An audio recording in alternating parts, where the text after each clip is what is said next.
ಈಗ ಕೇಳಿ, ಚಳಿಗಾಲದಲ್ಲಿ ಬರುವ ಸಂಧಿ ನೋವುಗಳ ನಿರ್ವಹಣೆ ಕುರಿತು ಹಾಸನದ ರಾಜೀವ್ ಆಯುರ್ವೇದ ಮಹಾವಿದ್ಯಾಲಯದ ಸಹ ಪ್ರಾಧ್ಯಾಪಕರಾದ ಡಾ. ಜಿಎಂ ಬೃಂದಾ ಅವರೊಂದಿಗೆ ಸಂದರ್ಶನ. ಸಂದರ್ಶಕರು ಅರಕಲಗೂಡು ವಿ. ಮಧುಸೂದನ್.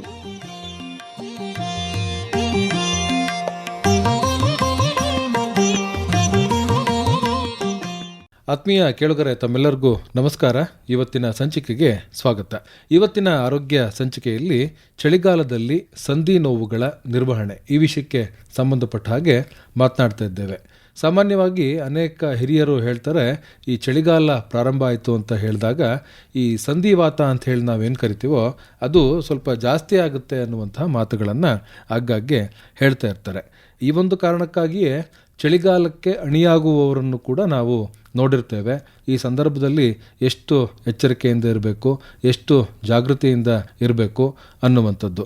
ಇದಕ್ಕೆ ಸಂಬಂಧಪಟ್ಟ ಹಾಗೆ ಈ ಚಳಿಗಾಲದಲ್ಲೇ ಯಾಕೆ ಈ ನೋವುಗಳ ಒಂದು ಪ್ರಮಾಣ ಜಾಸ್ತಿ ಆಗುತ್ತೆ, ಯಾವ್ಯಾವ ಸಂದುಗಳಲ್ಲಿ ನೋವು ಬರುವಂತಹ ಸಾಧ್ಯತೆ ಇರುತ್ತೆ, ಅದು ಯಾಕೆ ಬರುತ್ತೆ, ಅದಕ್ಕೆ ಪರಿಹಾರದ ಕ್ರಮಗಳು ಏನು ಅನ್ನುವಂಥ ವಿಚಾರಗಳನ್ನು ಇವತ್ತಿನ ಸಂಚಿಕೆಯಲ್ಲಿ ನಾವು ತಿಳಿದುಕೊಳ್ಳೋಣ. ಹೆಚ್ಚಿನ ಮಾಹಿತಿಯನ್ನು ಮಾಡಿಕೊಡ್ತಾ ಇದ್ದಾರೆ ಹಾಸನದ ರಾಜೀವ್ ಆಯುರ್ವೇದ ಮಹಾವಿದ್ಯಾಲಯದ ಕ್ರಿಯಾ ಶರೀರ ವಿಭಾಗಶಾಸ್ತ್ರದ ಸಹ ಪ್ರಾಧ್ಯಾಪಕರಾದ ಡಾ. ಜಿಎಂ ಬೃಂದಾ ಅವರು. ಡಾಕ್ಟ್ರೇ, ತಮಗೆ ನಮಸ್ಕಾರ, ಕಾರ್ಯಕ್ರಮಕ್ಕೆ ಸ್ವಾಗತ. ನಮಸ್ಕಾರ ಸರ್. ಈ ಚಳಿಗಾಲದಲ್ಲಿ ಯಾಕೆ ಈ ಸಂಧಿ ನೋವು ಅನ್ನುವಂಥದ್ದು ಹೆಚ್ಚಾಗಿ ಕಾಣಿಸ್ಕೊಳ್ಳುತ್ತೆ? ಚಳಿಗಾಲದಲ್ಲಿ ಸಾಮಾನ್ಯವಾಗಿ ತಂಪಾದ ಮತ್ತು ಒಣ ಗಾಳಿಯನ್ನು ನಾವು ಹವಾಮಾನದಲ್ಲಿ ಕಾಣ್ತೀವಿ. ಈ ವಾತಾವರಣದ ಬದಲಾವಣೆಗಳು ನಮ್ಮ ದೇಹದ ಮೇಲೆ ಕೂಡ ಪರಿಣಾಮವನ್ನು ಬೀರುತ್ತೆ. ಶೀತಕಾಲದಲ್ಲಿ ಮುಖ್ಯವಾಗಿ ಸಂಧಿ ನೋವುಗಳು ಹೆಚ್ಚಾಗೋದು ಕಾಣ್ತೀವಿ. ಇದಕ್ಕೆ ಮುಖ್ಯ ಕಾರಣ ಏನಂತಂದರೆ ವಾತದೋಷ ಅಂತ ಹೇಳ್ತೀವಿ. ಸೊ ಈಗ ಆಯುರ್ವೇದದ ಪ್ರಕಾರ 3 ದೋಷಗಳಲ್ಲಿ ವಾತದೋಷ ದೇಹದ ಎಲ್ಲ ರೀತಿಯ ಏನು ನಾವು ಕೀಲುಗಳು ಜಾಯಿಂಟ್ ಮೂವ್ಮೆಂಟ್ ಮಾಡ್ತೀವಿ ಇದಕ್ಕೆ ಕಾರಣೀಭೂತ. ಯಾವಾಗ ಪರಿಸರದಲ್ಲಿ ಶೀತ ಮತ್ತು ಒಣ ಅಂಶ ಜಾಸ್ತಿ ಆಗುತ್ತೆ ಆಗ ವಾತದ ಗುಣಗಳಾದಂತಹ ಶೀತ ಮತ್ತು ಡ್ರೈನೆಸ್ಸು ಜಾಸ್ತಿ ಆಗುತ್ತೆ. ಇದರಿಂದಾಗಿ ಕಾಲುಗಳಲ್ಲಿ ಸ್ಟಿಫ್ನೆಸ್ ಅನ್ಸೋದು, ಮೂಳೆಗಳು ಹಿಡ್ದಂಗೆ ಅನ್ಸೋದು, ಅಥವಾ ನೋವು, ಊತ, ಸಂಧಿ ಚಲನವಲನೆ ಕಡಿಮೆ ಆಗುವಂಥದ್ದನ್ನ ಕಾಣ್ತೀವಿ. ಈ ಒಂದು ಕಾರಣಕ್ಕಾಗಿ ಚಳಿಗಾಲದಲ್ಲಿ ಹೆಚ್ಚು ಸಂಧಿ ನೋವು ಅನ್ನುವಂಥದ್ದು ಬಾಧಿಸುತ್ತೆ ಅಂಥೇಳಿ. ಯಾವ ವರ್ಗದ ಜನರಲ್ಲಿ ಈ ಒಂದು ಸಂಧಿವಾತ ಅನ್ನುವಂಥದ್ದು ಪ್ರಮುಖವಾಗಿ ಕಾಣಿಸ್ಕೊಳ್ಳುತ್ತೆ? ಈ ಚಳಿಗಾಲದಲ್ಲಿ ಬರುವಂತಹ ಸಂಧಿ ನೋವುಗಳಿಗೆ ಯಾವುದೇ ವಯೋಮಿತಿ ಇರೋದಿಲ್ಲ. ಸಣ್ಣ ಮಕ್ಕಳಿಂದ ಹಿಡಿದು ವಯಸ್ಕರವರೆಗೆ ಕೂಡ ನೋವಿರುತ್ತೆ. ವಿಶೇಷವಾಗಿ ವಾತ ಪ್ರಕೃತಿ ಇರುವಂತವರಲ್ಲಿ, ಯಾರಲ್ಲಿ ದೇಹದಲ್ಲಿ ಆಲ್ರೆಡಿ ವಾತದೋಷ ಇದೆ ಅಂಥವರಲ್ಲಿ ಹವಾಮಾನದಲ್ಲೂ ವಾತ ಜಾಸ್ತಿ ಆದಾಗ ನೋವು ಹೆಚ್ಚಾಗುತ್ತೆ. ಅದನ್ನು ಬಿಟ್ಟು ಯಾರು ಆಲ್ರೆಡಿ ಆರ್ಥರೈಟಿಸ್ನಿಂದ ಬಳಲ್ತಿದ್ದಾರೆ ಅಥವಾ ಮೂಳೆಯ ಸವಕಳಿ ಇರುವಂಥವರಲ್ಲಿ ಕೀಲು ನೋವುಗಳು ಜಾಸ್ತಿಯಾಗಿ ಕಾಣುತ್ತೆ. ಯಾವ್ಯಾವುದನ್ನ ಕೀಲು ಅಂತ ಹೇಳಿ ಕರಿಬಹುದು ನಾವು? ಎಲ್ಲ ಸಣ್ಣ ಜಾಯಿಂಟು ಅಥವಾ ದೊಡ್ಡ ಜಾಯಿಂಟ್ಗಳೇನಿದೆ ದೇಹದಲ್ಲಿ ಎಲ್ಲವನ್ನು ಕೀಲು ಅಂತ ಕರಿಬಹುದು. ಇಲ್ಲಿ ಪ್ರಮುಖವಾಗಿ ಮೂಳೆ ಮತ್ತು ಅದ್ರ ಸುತ್ತ ಇರುವಂತಹ ಮಾಂಸ, ಟೆಂಡಾನ್ಸ್ ಇರ್ಬೋದು, ಲಿಗಮೆಂಟ್ ಸ್ನಾಯುಗಳಿರ್ಬೋದು, ಅವೆಲ್ಲವೂ ಸೇರಿ ಒಂದು ಕೀಲು ಅಂತ ಹೇಳ್ಬೋದು. ಅದ್ರ ಸುತ್ತ ಒಂದು ಸೈನೋವೆಲ್ ಫ್ಲೂಯಿಡ್ ಅಂತಿರುತ್ತೆ. ಇದು ಒಂದು ಜಿಗುಟಿನ ಪದಾರ್ಥ. ಇದು ಮೂಳೆಗೆ ಮತ್ತೆ ಬೇಕಾದಂತಹ ಫ್ರಿಕ್ಷನ್ ಆಗದಲ್ಲೇ ಇರೋ ರೀತಿ, ಏನು ನಾವು ಗ್ರೀಸಿಂಗ್ ಮಾಡ್ತೀವಿ ಆ ರೀತಿ ಒಂದು ಫ್ರಿಕ್ಷನ್ ಆಗದಲ್ಲೇ ಇರೋ ರೀತಿ ಇದು ಸಹಾಯವನ್ನು ಮಾಡುತ್ತೆ. ಈ ಸಂಧಿ ನೋವಿನ ಸಾಮಾನ್ಯವಾದಂತಹ ಲಕ್ಷಣಗಳು ಯಾವ್ಯಾವು? ಹಲವಾರು ಬಗೆಯ ಸಂಧಿ ನೋವುಗಳಿದಾವೆ. ಇದರಲ್ಲಿ ಲಕ್ಷಣಗಳು ಬೇರೆ ಬೇರೆನೆ ಇರುತ್ತೆ. ಉದಾಹರಣೆಗೆ ತಗೊಳ್ಳೋದಾದ್ರೆ ಆಮವಾತ ಅಂತ ಹೇಳ್ತೀವಿ. ನಾವೇನು ರುಮಟೆಡ್ ಆರ್ಥರೈಟಿಸ್ ಅಂತ ಕೇಳ್ತೀವಿ ಪದೇ ಪದೇ. ಇದರಲ್ಲಿ ದೇಹದ ಸಾಮಾನ್ಯ ಸಣ್ಣ ಪುಟ್ಟ ಕೀಲುಗಳಿಂದ ಹಿಡಿದು ದೊಡ್ಡ ಕೀಲುಗಳು, ಸಂಧಿಗಳು ಕೂಡ ನೋವನ್ನ ಅನುಭವಿಸ್ತಾರೆ. ಈ ನೋವು ಬೆಳಗಿನ ಜಾವದಲ್ಲಿ ಹೆಚ್ಚು ಜಾಸ್ತಿ ಇರುತ್ತೆ. ಕೈಕಾಲುಗಳು ಸ್ಟಿಫ್ನೆಸ್ ಅನ್ಸೋದು, ತಕ್ಷಣಕ್ಕೆ ಆಡ್ಸಕ್ ಬರ್ದಲ್ಲೇ ಇರೋಂಥದ್ದು, ಇಂಥವುಗಳನ್ನ ನೋಡಿ. ಈ ಆಮವಾತ ಅಥವಾ ರುಮಟೆಡ್ ಆರ್ಥರೈಟಿಸ್ ಸಾಮಾನ್ಯ ಮಧ್ಯವಯಸ್ಕನ ಮಹಿಳೆಯರಲ್ಲಿ ಕಾಣ್ತೀವಿ. 30ರಿಂದ 50 ವರ್ಷದ ಮಹಿಳೆಯರಲ್ಲಿ ಕೀಲುಗಳಲ್ಲಿ ಊತವನ್ನ ನೋಡ್ತೀವಿ. ಅದೇ ರೀತಿ ಏನು ವಾತರಕ್ತ ಅನ್ನುವಂತಹ ಒಂದು ಸಂಧಿ ನೋವು, ಇದನ್ನ ನಾವು ಗೌಟಿ ಆರ್ಥರೈಟಿಸ್ ಅಂತ ಕೂಡ ಕರಿತೀವಿ. ಇದು ಮಧ್ಯ ವಯಸ್ಸಿನ ಪುರುಷರಲ್ಲಿ ಪ್ರಮುಖವಾಗಿ ಕಂಡು ಬರುವಂಥದ್ದು. ಇವರಲ್ಲಿ ಯೂರಿಕ್ ಆಸಿಡ್ ಪ್ರಮಾಣ ಹೆಚ್ಚಿರುತ್ತೆ ದೇಹದಲ್ಲಿ. ಹಾಗೇನೆ ಇದು ಸಡನ್ ಆನ್ಸೆಟ್ ಮತ್ತೆ ತುಂಬಾ ತೀವ್ರವಾದಂತ ಚುಚ್ಚುವಂತ ನೋವಿರುತ್ತೆ. ಇದರಲ್ಲಿ ಸಂಧಿಗಳು ಯಾವ್ದ್ಯಾವ್ದು ಇನ್ವಾಲ್ವ್ ಆಗಿರುತ್ತೆ ಅಂದ್ರೆ ಹೆಬ್ಬೆರಳು, ಮೊಣಕಾಲು ಇಂಥವು ಇನ್ವಾಲ್ವ್ ಆಗಿರುತ್ತೆ. ಅದೇ ರೀತಿ ಸಂಧಿವಾತ, ಆಸ್ಟಿಯೋ ಆರ್ಥರೈಟಿಸ್ ಅಂತ ಹೇಳ್ತೀವಿ. ಇದು ಮೂಳೆ ಸವಕಳಿ ಇರುವಂತಹ ವಯಸ್ಕರಲ್ಲಿ ಉಂಟಾಗುವಂಥದ್ದು. ವೆಯ್ಟ್ ಬೇರಿಂಗ್ ಜಾಯಿಂಟ್ಸ್ ಏನಿದಾವೆ ಸಂಧಿಗಳು, ಅದರಲ್ಲಿ ಹೆಚ್ಚಾಗಿ ಕಾಣ್ತೀವಿ. ಈ ಸಂಧಿ ನೋವಿನ ಜೊತೆಗೆ ಸಂಧಿಯ ಮೂಮೆಂಟ್ ಮಾಡುವಾಗ ಕಟಕಟ ಅನ್ನುವಂತಹ ಶಬ್ದಗಳನ್ನ ಕೂಡ ನಾವು ಕೇಳ್ಬೋದು. ಇದು ವರ್ಸ್ ವಿತ್ ಮೂಮೆಂಟ್ ಅಂತ ಹೇಳ್ತೀವಿ. ಹೆಚ್ಚು ಓಡಾಡಿದಾಗ, ನಡೆದಾಡಿದಾಗ, ಸ್ಟೆಪ್ಸ್ ಹತ್ತಿದಾಗ ನೋವುಗಳು ಹೆಚ್ಚಾಗುತ್ತೆ. ಹಾಗೆ ಬೆಟರ್ ವಿತ್ ರೆಸ್ಟ್, ಅಂದರೆ ಯಾವಾಗ ರೆಸ್ಟ್ ಮಾಡ್ತೀವಿ ಆವಾಗ ನೋವು ಕಮ್ಮಿ ಇರುತ್ತೆ. ಸೊ ಈಗ ಕೇಳಿಗರಿಗೆ ಅನ್ನಿಸ್ಬೋದು, ಈ ಥರದ್ದು ಯಾವುದೇ ಸಂಧಿ ನೋವು ನನಗಿಲ್ಲ, ಆರ್ಥ್ರೈಟಿಸ್ ಇಲ್ಲ, ಆದರೂ ನನಗೆ ಚಳಿಗಾಲ ಬಂದ ತಕ್ಷಣ ಕೀಲು ನೋವುಗಳು ಬರುತ್ತೆ ಅಂತ. ಇದು ಟೆಂಪರವರಿ ಕೀಲು ನೋವುಗಳು ಆಗಿರ್ಬೋದು. ಇದಕ್ಕೆ ಮುಖ್ಯ ಕಾರಣ ಚಳಿ ಜಾಸ್ತಿ ಆದಾಗ ರಕ್ತನಾಳಗಳು ಸಂಕೋಚಗೊಳ್ಳುತ್ತೆ, ರಕ್ತನಾಳದಲ್ಲಿ ರಕ್ತ ಸಂಚಾರ ಕಡಿಮೆ ಆಗುತ್ತೆ. ಅದ್ರ ಜೊತೆಗೆ ಕೀಲಿನ ಸುತ್ತ ಇರುವಂತಹ ಮಾಂಸ, ಸ್ನಾಯುಗಳು ಸ್ಟಿಫ್ನೆಸ್ನ ಹೊಂದುತ್ತೆ. ಹಾಗೆಯೇ ನಾನು ಹೇಳಿದಾಗೆ ವಾತದೋಷ ಹೆಚ್ಚಾಗೋದ್ರಿಂದ ಕೂಡ ನೋವು ಉಂಟಾಗುತ್ತೆ. ಇದರಲ್ಲಿ ಕಾಣುವಂತಹ ಲಕ್ಷಣಗಳು ಮೇಯ್ನಾಗಿ ಕೀಲು ನೋವು, ಜೊತೆಗೆ ಒಣಚರ್ಮ ಇರುತ್ತೆ, ಸಂಧಿಗಳ ಚಲನೆವಲನೆಗೆ ತೊಂದರೆ ಆಗುವಂಥದ್ದು, ಹಾಗೆಯೇ ಡಿಸ್ಟರ್ಬ್ ಸ್ಲೀಪ್ ಅಂದರೆ ನಿದ್ದೆ ಸರಿಯಾಗಿ ಆಗದಲ್ಲೇ ಇರೋಂಥದ್ದು. ಈ ಎಲ್ಲ ಲಕ್ಷಣಗಳು ಟೆಂಪ್ರವರಿ ಆಗಿರ್ಬೋದು. ಚಳಿಗಾಲ ಮುಗಿದ ನಂತರ ಈ ನೋವುಗಳು ನಿವಾರಣೆ ಕೂಡ ಆಗ್ಬೋದು. ಬೆಚ್ಚಗೆ ಇರೋದ್ರಿಂದ ಅಥವಾ ಬಿಸಿಯಾದ ಉಪಚಾರಗಳನ್ನು ಮಾಡೋದ್ರಿಂದ ಕೂಡ ನೋವು ನಿವಾರಣೆಯನ್ನು ಆಗುತ್ತೆ. ಈ ಚಳಿಗಾಲದಲ್ಲಿ ನಾವು ಏನು ಆಹಾರ ಪದಾರ್ಥಗಳನ್ನು ಸೇವನೆಯನ್ನು ಮಾಡ್ತೀವೋ ಅದು ಈ ನೋವಿನ ಏರಿಳಿತಕ್ಕೆ ಕಾರಣ ಆಗ್ಬೋದಾ? ಖಂಡಿತವಾಗಿ ಆಹಾರ ಪ್ರಮುಖವಾದ ಪಾತ್ರವನ್ನು ವಹಿಸುತ್ತೆ. ನಾವು ದಿನನಿತ್ಯ ಬಳಸುವಂಥ ಆಹಾರದ ಜೊತೆಗೆ ನಾನು ಕೆಲವೊಂದು ಹೇಳುವಂಥ ಆಹಾರಗಳನ್ನ ನೀವು ಸೇವಿಸ್ಬೋದು. ಮುಖ್ಯವಾಗಿ ಉಷ್ಣಾಂಶ ಇರುವಂಥ ಆಹಾರ ಮತ್ತು ಬಿಸಿಯಾದ ಆಹಾರವನ್ನು ಬಳಸೋದು ಒಳ್ಳೆಯದು. ಅದೇ ರೀತಿ ಎಣ್ಣೆ ಅಂಶ ಇರುವಂತಹ ಪದಾರ್ಥಗಳನ್ನ ಉಪಯೋಗಿಸೋದ್ರಿಂದ ವಾತದೋಷ ನಿವಾರಣೆ ಮಾಡ್ಬೋದು. ಹಾಗೂ ಒಣ ಅಂಶ ಏನು ವಾತದೋಷದಿಂದ ಹೆಚ್ಚಾಗುತ್ತೆ ಅದನ್ನು ಕೂಡ ಕಮ್ಮಿ ಮಾಡ್ಬೋದು. ನಾವೀಗ ಎಲ್ಲರೂ ಕಡಲೆ ಬೀಜನ ಬಳಸ್ತೀವಿ, ಆದರೆ ಈ ಚಳಿಗಾಲದಲ್ಲಿ ಯಥೇಚ್ಛವಾಗಿ ಕಡಲೆ ಬೀಜನ ನಮ್ಮ ತಿಂಡಿ ತಿನಿಸುಗಳಲ್ಲಿ ಬಳಸೋದು ಎಣ್ಣೆ ಅಂಶವನ್ನು ಹೆಚ್ಚು ಮಾಡುತ್ತೆ. ಹಾಗೆಯೇ ಎಳ್ಳನ್ನು ಆಹಾರದಲ್ಲಿ ಬಳಸೋವಂಥದ್ದು, ಎಳ್ಳುಂಡೆಗಳನ್ನು ಮಾಡಿ ನಾವು ಈ ಚಳಿಗಾಲದಲ್ಲಿ ತಿನ್ಬೋದು. ಹಾಗೆಯೇ ಹುಚ್ಚೆಳ್ಳು ಅಂತ ಏನು ಸಿಗುತ್ತೆ, ಇದು ನಾವು ಹುಡಿ ಪಲ್ಯಗಳನ್ನ ಮಾಡಿದಾಗ ಅದರಲ್ಲಿ ಪುಡಿ ಮಾಡಿ ಬಳಸಿದಾಗ ರುಚಿ ಕೂಡ ಹೆಚ್ಚುತ್ತೆ ಮತ್ತು ಎಣ್ಣೆ ಅಂಶ ದೇಹಕ್ಕೆ ಸೇರುತ್ತೆ. ಹಾಗೆಯೇ ಅಗಸೆ ಬೀಜ, ಇದರಿಂದ ಚಟ್ನಿ ಪುಡಿಗಳನ್ನು ಮಾಡಿಟ್ಕೊಂಡು ಅನ್ನದ ಜೊತೆ ಅಥವಾ ದೋಸೆ, ಇಡ್ಲಿ ಈ ಥರದ ಪದಾರ್ಥಗಳ ಜೊತೆ ದಿನನಿತ್ಯವಾಗಿ ಬಳಸ್ಬೋದು. ಹಾಗೆಯೇ ಬಿಸಿ ಹಾಲು, ಬಾದಾಮಿ ಅಂತಹ ಡ್ರೈ ಫ್ರೂಟ್ಸು, ಸೊಪ್ಪುಗಳಲ್ಲಿ ಬಸಳೆ, ಪಾಲಾಕು, ನುಗ್ಗೆ ಸೊಪ್ಪನ್ನು ತಗೋಬೋದು. ಹಾಗೆ ತುಪ್ಪದ ಸೇವನೆ ಈ ಒಣಾಂಶವನ್ನು ಕಮ್ಮಿ ಮಾಡುತ್ತೆ. ನಾನ್ ವೆಜಿಟೇರಿಯನ್ಸ್ ಇದ್ದರೆ ಮೀನನ್ನು ತಗೋಬೋದು. ಹಾಗೆಯೇ ಸೀ ಫುಡ್ಸು, ಕಾಳಿನ ಸೂಪು ಇವೆಲ್ಲವೂ ಎಣ್ಣೆ ಅಂಶವನ್ನು ದೇಹದಲ್ಲಿ ಹೆಚ್ಚು ಮಾಡೋದ್ರಿಂದ ಈ ವಾತದೋಷವನ್ನು ನಿವಾರಣೆ ಮಾಡ್ಬೋದು. ಹೀಗೆ ಈ ಚಳಿಗಾಲದಲ್ಲಿ ನಮ್ಮ ಆಹಾರ ಪದ್ಧತಿಯು ಕೂಡ ಈ ವಾತದೋಷ ಅಥವಾ ತಂದು ನೋವು ಅನ್ನುವಂಥದ್ದು ಅದು ಹೆಚ್ಚು ಪರಿಣಾಮಕಾರಿಯಾಗಿ ಮಾಡುತ್ತೆ. ಆ ಕಾರಣದಾಗಿ ನಾವು ಈ ಆಹಾರ ಪದ್ಧತಿಯಲ್ಲಿ ಬದಲಾವಣೆಯನ್ನು ಮಾಡಿಕೊಳ್ಳುವ ಮೂಲಕ ಚಳಿಗಾಲದಲ್ಲಿ ಕಾಡ್ತಕ್ಕಂಥ ಈ ಸಂಧಿ ನೋವುಗಳ ನಿರ್ವಹಣೆಯನ್ನು ಪರಿಣಾಮಕಾರಿಯಾಗಿ ಮಾಡಬಹುದು. ಆಹಾರದ ಜೊತೆಗೆ ನಮ್ಮ ಜೀವನ ಶೈಲಿಯಲ್ಲಿ ಏನಾದರೂ ಬದಲಾವಣೆಗಳನ್ನು ಮಾಡಿಕೊಳ್ಬೇಕಾ? ಜೀವನ ಶೈಲಿಯಲ್ಲಿ ಹಲವಾರು ಬದಲಾವಣೆ ಮಾಡ್ಕೊಳ್ಳೋದ್ರಿಂದ ನಮಗೆ ಸಂಧಿ ನೋವು ಕಡಿಮೆ ಮಾಡ್ಕೋಬೋದು. ಸಾಮಾನ್ಯ ಪೇಷಂಟ್ಸ್ ಬಂದವರು ಹೇಳ್ತಿರ್ತಾರೆ, ನಾನು ಚಳಿಗಾಲದಲ್ಲಿ ಮನೆಯಿಂದ ಹೊರಗೆ ಹೋಗಲ್ಲ, ಒಳಗೆ ಇರ್ತೀನಿ, ಚಳಿ ಅಥವಾ ಗಾಳಿಗೆ ಎಕ್ಸ್ಪೋಸೇ ಆಗಲ್ಲ ಅಂತ, ಆದರೂ ನನಗೆ ಕೀಲುಗಳಲ್ಲಿ ನೋವು ಬರುತ್ತೆ ಅಂತ ಹೇಳ್ತಾರೆ. ಇದು ಯಾಕೆ ಅಂತಂದರೆ ಅವರು ಒಳಗೆ ಇರೋದ್ರಿಂದ ಚಲನವಲನೆ ಕಮ್ಮಿ ಆಗುತ್ತೆ. ಹಾಗಾಗಿ ಜಾಯಿಂಟ್ ಮೂವ್ಮೆಂಟ್ ಕಮ್ಮಿ ಆಗೋದ್ರಿಂದ ಕೀಲ್ನಲ್ಲಿ ಇರುವಂತಹ ಮಾಂಸಗಳು, ಸ್ನಾಯುಗಳು ಸ್ಟಿಫ್ನೆಸ್ ಅನ್ನ ಹೊಂದುತ್ತೆ. ಹಾಗಾಗಿ ಚಟುವಟಿಕೆಗಳು ಕೂಡ ಬಹಳ ಮುಖ್ಯವಾದದ್ದು. ಹಾಗಾಗಿ ನಾವು ಪೇಷಂಟ್ಸ್ಗೆ ಏನು ಯೂಶುವಲಿ ಅಡ್ವೈಸ್ ಮಾಡ್ತೀವಿ ಅಂದರೆ ಮೈಲ್ಡ್ ಸ್ಟ್ರೆಚಿಂಗ್ ಎಕ್ಸಸೈಸಸ್ ಇರ್ಬೋದು, ಅಥವಾ ಯೋಗಾಸನ, ಸೂರ್ಯ ನಮಸ್ಕಾರ, ತಾಡಾಸನ ಇಂತಹ ಯೋಗಾಸನಗಳನ್ನ ಮಾಡುವಂಥದ್ದು ಒಳ್ಳೆಯದು. ಇದನ್ನು ಬಿಟ್ಟು ಬೆಚ್ಚಗಿನ ಬಟ್ಟೆಗಳನ್ನ ಧರಿಸೋದು ಬಹಳ ಮುಖ್ಯ. ನೀವು ಯಾವಾಗಲಾರು ಹೊರಗೆ ಹೋಗ್ತಿದ್ದೀರಾ ಅನ್ನುವಾಗ, ನಿಮಗೆ ಆಲ್ರೆಡಿ ಕೀಲು ನೋವಿನ ಭಯ ಇದೆ ಅನ್ನುವಾಗ, ಸಂಧಿಗಳಿಗೆ ನೋವು ಜಾಸ್ತಿ ಆಗುತ್ತೆ ಅನ್ನೋಂತಹ ಭಯ ಇದ್ದಾಗ ಗ್ಲೌಸ್ಗಳನ್ನ ಧರಿಸುವಂಥದ್ದು ಒಳ್ಳೆಯದು. ಹಾಗೆಯೇ ಬೆಳಗ್ಗಿನ ಸೂರ್ಯನಿಗೆ ತಮ್ಮ ಮೈಯನ್ನು ಒಡ್ಡುವಂಥದ್ದು ಅಥವಾ ಬಿಸಿಲಿನಲ್ಲಿ ವಾಕಿಂಗ್ ಮಾಡೋದ್ರಿಂದ ನೋವುಗಳು ಕಮ್ಮಿ ಆಗುತ್ತೆ. ಹಾಗೆಯೇ ಪ್ರಮುಖವಾಗಿ ಎಲ್ಲರೂ ಪಾಲಿಸಲೇಬೇಕಾದಂಥ ಒಂದು ಅಂಶ ಅಂತಂದರೆ ದಿನನಿತ್ಯದ ಅಭ್ಯಂಗ. ಈಗ ಹೇಗೆ ತುಕ್ಕಿಡ್ದಂತಹ ಬಾಗಿಲಿನ ಕೀಲಿಗೆ ಎಣ್ಣೆ ಹಾಕೋದ್ರಿಂದ ಮೂಮೆಂಟ್ ಚೆನ್ನಾಗಾಗುತ್ತೋ, ಅದೇ ರೀತಿ ದೇಹದ ಸಂಧಿಗಳಿಗೆ, ಕೀಲುಗಳಿಗೆ ಎಣ್ಣೆ ಹಚ್ಚಿ ಅಭ್ಯಂಗ ಮಾಡಿ ಬಿಸಿ ನೀರಿನಿಂದ ಸ್ನಾನ ಮಾಡೋದ್ರಿಂದ ಈ ಥರದ ಸ್ಟಿಫ್ನೆಸ್ಗಳು ಕೂಡ ಕಮ್ಮಿ ಆಗುತ್ತೆ. ಸೊ ಈ ಅಭ್ಯಂಗ ಮಾಡೋದ್ರಿಂದ ರಕ್ತ ಸಂಚಾರ ಹೆಚ್ಚಾಗುತ್ತೆ, ಜೊತೆಗೆ ವಾತದೋಷದ ನಿವಾರಣೆ ಕೂಡ ಆಗುತ್ತೆ.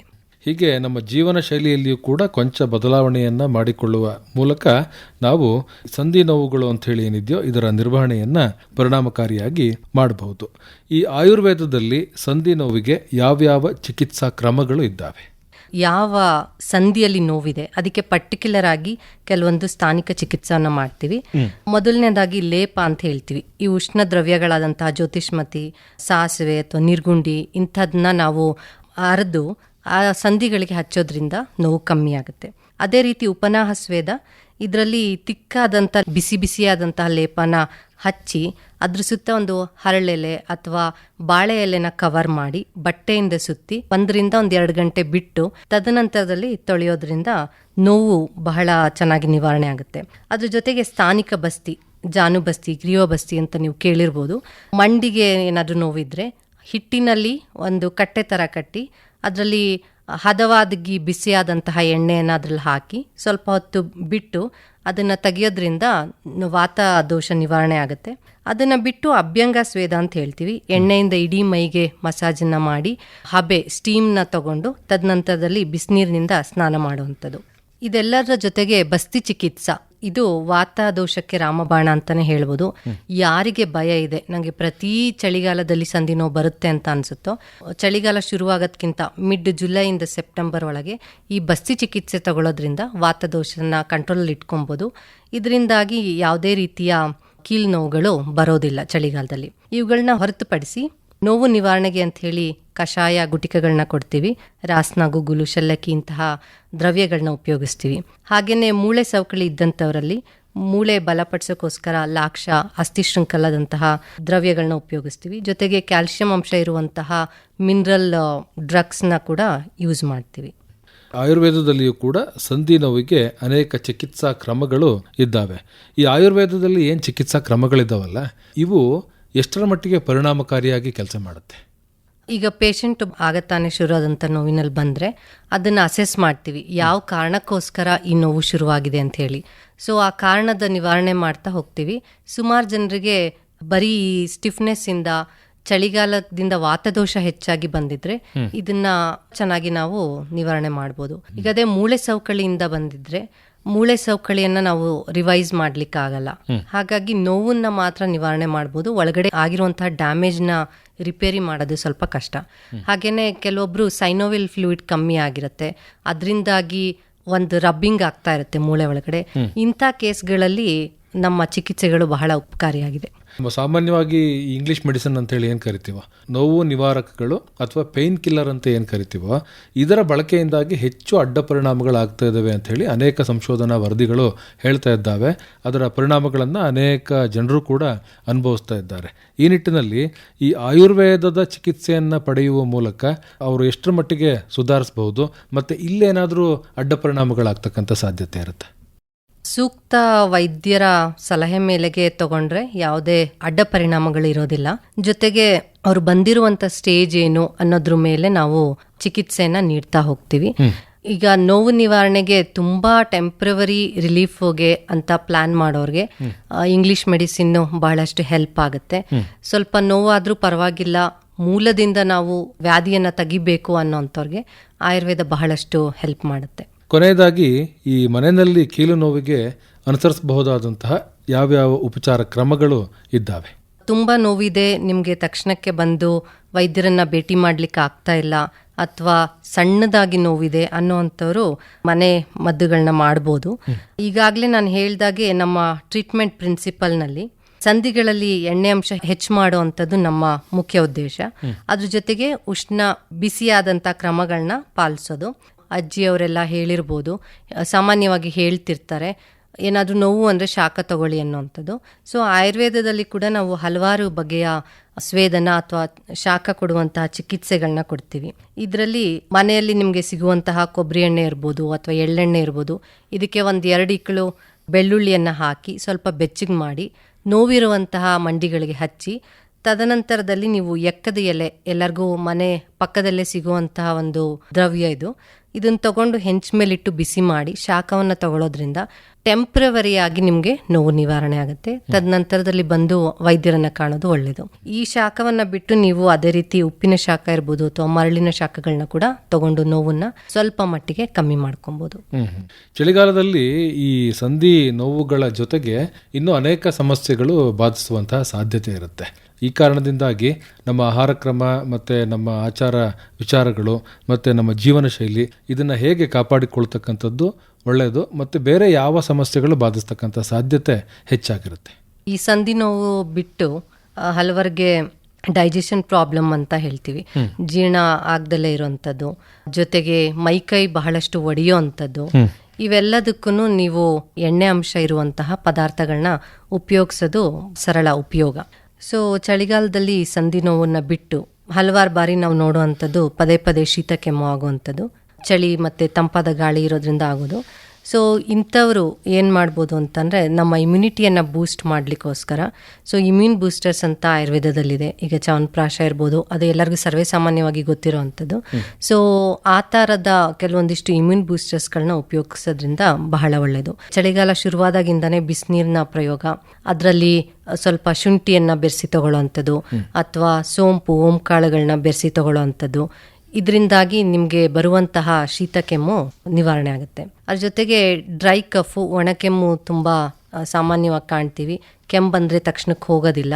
ಸೊ ಅಂಥ ಸಂದರ್ಭದಲ್ಲಿ ಎಷ್ಟಿಮದು ಅಂತ ಒಂದು ಆಯುರ್ವೇದಿಕ್ ಡ್ರಗ್ಗನ್ನು ಸಣ್ಣದಾಗಿ ಉಂಡೆ ಥರ ಮಾಡಿ ಬಾಯಿನಲ್ಲಿ ಇಟ್ಕೊಂಡು ಚೀಪೋದ್ರಿಂದ ಕೂಡ ಒಣಕೆಮ್ಮು ಸಾಮಾನ್ಯವಾಗಿ ಕಮ್ಮಿ ಆಗುತ್ತೆ. ಇದನ್ನು ಬಿಟ್ಟು ಸೀತೋಪಲಾದಿ ಚೂರ್ಣ ಅಂತ ಸಿಗುತ್ತೆ. ಇದಕ್ಕೆ 1-2 ಹನಿ ಜೇನುತುಪ್ಪ ಜೊತೆಗೆ 1 ಹನಿಯಷ್ಟು ತುಪ್ಪವನ್ನು ಬೆರೆಸಿ ಸಣ್ಣದು ಪಿಲ್ಸ್ ಥರ ಮಾಡಿಟ್ಕೊಂಡು ನೀವು ಬಾಯಲ್ಲಿ ಚೀಪೋದ್ರಿಂದ ಕೂಡ ನಿಮಗೆ ಒಣಕೆಮ್ಮು ಕಮ್ಮಿ ಆಗುತ್ತೆ. ಅದ್ರ ಜೊತೆಗೆ ಜ್ವರ ಮತ್ತು ಮೈಕೈ ನೋವು ಇಂತಹದ್ದು ಕೂಡ ಜಾಸ್ತಿಯಾಗಿ ಕಾಣುತ್ತೆ. ಇವುಗಳಿಗೆ ಕೂಡ ನೀವು ಏನು ಅಮೃತ ಬಳ್ಳಿ ಇರುತ್ತೆ ಅದರ ಪ್ರಯೋಗ ಮಾಡ್ಬೋದು, ಅಥವಾ ಅಮೃತಾರಿಷ್ಟ ಅಂತ ಏನು ಸಿಗುತ್ತೆ ಇವುಗಳನ್ನ ಕೂಡ ಬಳಸ್ಬೋದು. ಹಾಗೇನೆ ಮೈ ಹೊಡೆಯುವಂಥದ್ದು ಎಲ್ಲರಿಗೂ ಆಗುವಂತಹ ಒಂದು ಪ್ರಮುಖ ಸಮಸ್ಯೆ. ಸೊ ಇಂಥ ಸಮಸ್ಯೆ ಕಂಡಾಗ ನೀವು ಮೇಯ್ನ್ ಆಗಿ ಬರೀ ಹೊರಗಡೆಯಿಂದ ಮಾಯಿಶ್ಚರೈಸರ್ ಹಚ್ಚಿದ್ರೆ ಸಾಕಾಗಲ್ಲ, ದೇಹಕ್ಕೆ ಇಂಟರ್ನಲಿ ಕೂಡ ಸ್ನೇಹಾಂಶ ಅಥವಾ ಏನು ಜಿಗಿಟಿನ ಪದಾರ್ಥಗಳು ಬೇಕಾಗುತ್ತೆ. ಈಗ ತುಂಬಾ ಮೈಕೈ ಒಡೆಯುವಂಥವ್ರು 1 ಗ್ಲಾಸ್ ಹಾಲಿನಲ್ಲಿ ಬರೀ ಹಾಲು ಕುಡಿಯೋ ಬದಲಾಗಿ ನೀವು 1 ಸ್ಪೂನ್ ತುಪ್ಪವನ್ನು ಹಾಕಿ ಕುಡಿಯೋದ್ರಿಂದ ಇಂಟರ್ನಲ್ಲಿ ಕೂಡ ನೀವು ಸ್ನೇಹಾಂಶ ಅಥವಾ ಏನು ಜಿಗಿಟಿನ ಅಂಶವನ್ನ ಹೆಚ್ಚು ಮಾಡ್ಕೊಬೋದು. ಹಾಗೇನೆ ಮಾಯಿಶ್ಚರೈಸರ್ಗಳನ್ನ ಹಚ್ಚೋ ಬದಲು ದಿನನಿತ್ಯ ಅಭ್ಯಂಗ ಮಾಡೋದು. ಹಲವಾರು ಬಗೆಯ ಮೆಡಿಕೇಟೆಡ್ ಆಯಿಲ್ ಸಿಗುತ್ತೆ ಆಯುರ್ವೇದದಲ್ಲಿ. ಯಾವುದೂ ಇಲ್ಲ ಅಂತಂದರೆ ಮನೆಯಲ್ಲಿ ಸಿಗುವಂತಹ ಕೊಬ್ಬರಿ ಎಣ್ಣೆ, ಎಳ್ಳೆಣ್ಣೆ ಇವುಗಳನ್ನ ಉಪಯೋಗಿಸಿ ಬೆಚ್ಚಗೆ ಮಾಡಿ ಮೈಕೈಗೆ ಹಚ್ಕೊಂಡು ತೊಳೆಯುವಂಥದ್ದು ಒಳ್ಳೆಯದು. ಅದನ್ನು ಬಿಟ್ಟು ಕೂಡ ನೀವು ಮನೆಯಲ್ಲಿ ಸಿಗುವಂತಹ ಹಾಲು, ಹಾಲಿನ ಕೆನೆಗಳು ಅವೆಲ್ಲವೂ ಜಿಗಿಟಿನ ಅಂಶ ಹೊಂದಿರುವಂಥದ್ದು. ಇವುಗಳನ್ನ ಕೂಡ ನೀವು ಒಡೆದಿರುವ ಜಾಗಕ್ಕೆ ಹಚ್ಕೊಬೋದು. ಈ ಚಳಿಗಾಲದಲ್ಲಿ ನಮ್ಮ ಜೀವನ ಶೈಲಿ ಹೇಗಿರಬೇಕು ಅಂತೀರಿ? ನಾನು ಈಗಾಗಲೇ ಸಂಧಿ ನೋವಿಗೆ ಹೇಳ್ದಾಗೆ ಬೆಚ್ಚಗಿರುವಂಥದ್ದು ಬಹಳ ಒಳ್ಳೆಯದು. ಅದ್ರ ಜೊತೆಗೆ ಎಣ್ಣೆ ಅಂಶ ಇರುವಂತಹ ಇದನ್ನ ತಗೋಬೇಕು. ಸಾಕಷ್ಟು ಬಿಸಿ ನೀರನ್ನ ಕುಡಿಯೋದು ಒಳ್ಳೆಯದು. ಹಾಗೇನೆ ಧರಿಸುವಂತಹ ಬಟ್ಟೆಗಳಲ್ಲಿ ಉಷ್ಣಾಂಶವನ್ನು ಹಿಡಿದಿಟ್ಕೊಳ್ಳುವಂತಹ ಬಟ್ಟೆಗಳನ್ನ ಧರಿಸೋದು ಒಳ್ಳೆಯದು. ಅದ್ರ ಜೊತೆಗೆ ಚಳಿಗಾಲ ಅಂತ ಹೇಳಿ ಬೆಳಗ್ಗೆ ಏಳಕ್ಕೆ ಕಷ್ಟ ಆಗ್ತಿರುತ್ತೆ. ನಾವು ದಿನ ಮಾಡುವಂತಹ ಚಟುವಟಿಕೆಗಳಲ್ಲಿ ನಾವು ಸ್ವಲ್ಪ ಸೋಮಾರಿತನ ಮಾಡ್ಬೋದು. ವಾಕಿಂಗ್ ಹೋಗ್ತಿರೋರು ಚಳಿ ಇದೆ, ಕೊರೆ ಬೀಳ್ತಾ ಇದೆ ಅಂತ ಹೇಳಿ ಹೋಗ್ದಲ್ಲೇ ಇರ್ಬೋದು. ಇಂಥವುಗಳನ್ನ ಅವಾಯ್ಡ್ ಮಾಡಿ ಮನೇಲೇ ಆದಷ್ಟು ಸಣ್ಣ ಪುಟ್ಟ ಎಕ್ಸಸೈಸು, ವ್ಯಾಯಾಮ, ಯೋಗಾಸನ ಮಾಡೋದ್ರಿಂದ ನೀವು ಚಟುವಟಿಕೆಯಾಗಿ ಇರೋದ್ರಿಂದ ಕೆಲವೊಂದು ಸಮಸ್ಯೆಗಳನ್ನ ಕೂಡ ದೂರ ಮಾಡ್ಬೋದು. ಇದಿಷ್ಟು ನಾವು ಚಳಿಗಾಲದಲ್ಲಿ ಕೈಗೊಳ್ಳಬೇಕಾದಂತಹ ಕ್ರಮಗಳು. ಅದರಲ್ಲೂ ಕೂಡ ಬಹಳ ಮುಖ್ಯವಾಗಿ ಚಳಿಗಾಲದಲ್ಲಿ ಏನು ಈ ಸಂಧಿ ನೋವುಗಳು ಅಂತ ಹೇಳಿ ಬಾಧಿಸುತ್ತೋ ಇದನ್ನ ನಾವು ಹೇಗೆ ಪರಿಹರಿಸಿಕೊಳ್ಳಬೇಕು, ಮತ್ತೆ ಅದಕ್ಕಾಗಿ ನಮ್ಮ ಜೀವನ ಶೈಲಿಯನ್ನ ಹೇಗೆ ಬದಲಾವಣೆಯನ್ನ ಮಾಡಿಕೊಳ್ಳಬೇಕು ಅನ್ನುವಂಥದ್ದು. ಕಡೆಯದಾಗಿ ಈ ಚಳಿಗಾಲದಲ್ಲಿ ಬಾಧಿಸ್ತಕ್ಕಂತಹ ಸಂಧಿ ನೋವುಗಳ ನಿರ್ವಹಣೆಗೆ ಸಂಬಂಧಪಟ್ಟ ಹಾಗೆ ಏನು ಹೇಳಲಿಕ್ಕೆ ಇಷ್ಟಪಡ್ತೀರಿ? ಸಂಧಿ ನೋವು ಯಾವ ರೀತಿಯ ಸಂಧಿ ನೋವು ಅನ್ನೋದನ್ನ ನೀವು ವೈದ್ಯರ ಬಳಿ ಹೋಗಿ ಪರೀಕ್ಷೆಗಳನ್ನ ಮಾಡಿಸ್ಕೊಂಡು ಇದು ಬರೀ ಚಳಿಗಾಲದಲ್ಲಿ ಬಂದಂಥ ಸಾಮಾನ್ಯ ಸಂಧಿ ನೋವಾ ಅಥವಾ ಬೇರೆ ರೀತಿಯ ಆರ್ಥರೈಟಿಸ್ ಅಥವಾ ಮೂಳೆ ಸೌಕಳಿದೆಯಾ ಅಥವಾ ಸೈನೋಯಲ್ ಫ್ಲೂಯಿಡ್ ಅಥವಾ ಶ್ಲೇಷಕ ಕಫ ಏನಾದರೂ ಕಮ್ಮಿ ಆಗಿದೆಯಾ ಇಂಥವುಗಳನ್ನ ಪರೀಕ್ಷೆ ಮಾಡಿಕೊಂಡು ಅದಕ್ಕೆ ಬೇಕಾದಂತಹ ಸೂಕ್ತ ಚಿಕಿತ್ಸೆಗಳನ್ನ ತಗೋಬೋದು. ಹಾಗೆಯೇ ಚಳಿಗಾಲ ಬರ್ತಾ ಇದೆ ಅನ್ನೋದಕ್ಕಿಂತ ಮುಂಚೆನೆ ಮೇಯ್ನ್ ಆಗಿ ವಾತದೋಷ ಹೆಚ್ಚಿರುವಂತವ್ರು ದೇಹದಲ್ಲಿ ಮುಂಚೆಯಿಂದನೇ ನೀವು ಇದಕ್ಕೆ ತಯಾರಿಗಳನ್ನ ಮಾಡ್ಕೋಬೇಕಾಗತ್ತೆ. ಒಂದು ನಾನೀಗಾಗಲೇ ಹೇಳ್ದಂಗೆ ಬಸ್ಸಿ ಚಿಕಿತ್ಸೆನ ತಗೊಳ್ಳೋವಂಥದ್ದು ಅಥವಾ ವರ್ಷಕ್ಕೊಮ್ಮೆ ನೀವು ಶೋಧನವನ್ನ ತಗೊಳ್ಳೋವಂಥದ್ದು, ಇಂಥವುಗಳನ್ನ ಮಾಡಿದಾಗ ನೀವು ಸಂಧಿವಾತವನ್ನ ಬಹಳ ಚೆನ್ನಾಗಿ ಕಂಟ್ರೋಲಲ್ಲಿ ಇಟ್ಕೊಬಹುದು. ಸಂಧಿವಾತಕ್ಕೆ ಸಂಬಂಧಪಟ್ಟ ಹಾಗೆ ಹಾಗೂ ಚಳಿಗಾಲದಲ್ಲಿ ನಮ್ಮ ಜೀವನ ಶೈಲಿಗೆ ಸಂಬಂಧಪಟ್ಟ ಹಾಗೆ ಇನ್ನು ಹೆಚ್ಚಿನ ಮಾಹಿತಿ ಬೇಕು ಅಂತ ಹೇಳಿದರೆ ತಮ್ಮನ್ನು ಸಂಪರ್ಕ ಮಾಡ್ತಕ್ಕಂಥದ್ದು ಹೇಗೆ? ರಾಜೀವ್ ಆಯುರ್ವೇದ ಮಹಾವಿದ್ಯಾಲಯದ ಆಸ್ಪತ್ರೆಗೆ ಬಂದು ಕಾಣ್ಬೋದು. Phone number 8951738851. ನಿಮ್ಮ ಸಂಪರ್ಕ ಸಂಖ್ಯೆಯನ್ನು ಮತ್ತೊಮ್ಮೆ ಹೇಳಿ. 8951738851. ಒಳ್ಳೆಯದು ಡಾಕ್ಟರ್ ಬೃಂದಾ ಅವರೇ, ಇವತ್ತಿನ ಕಾರ್ಯಕ್ರಮದಲ್ಲಿ ಚಳಿಗಾಲದಲ್ಲಿ ಸಂಧಿ ನೋವುಗಳ ನಿರ್ವಹಣೆ ಈ ವಿಷಯಕ್ಕೆ ಸಂಬಂಧಪಟ್ಟ ಹಾಗೆ ವಿವರವಾದಂತಹ ಮಾಹಿತಿಯನ್ನು ನಮ್ಮ ಕೇಳುಗರಿಗೆ ತಾವು ಮಾಡಿಕೊಟ್ರಿ. ತಮಗೆ ಧನ್ಯವಾದಗಳು. ನಮಸ್ಕಾರ. ನಮಸ್ಕಾರ ಸರ್.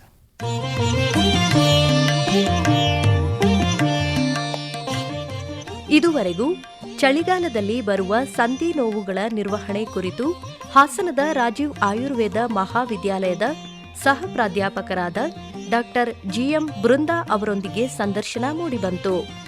ಸಂದರ್ಶಿಸಿದವರು ಅರಕಲಗೂಡು ವಿ ಮಧುಸೂದನ್. ಸಹಕಾರ ನಾಜಿಮಾ ಬಾನು.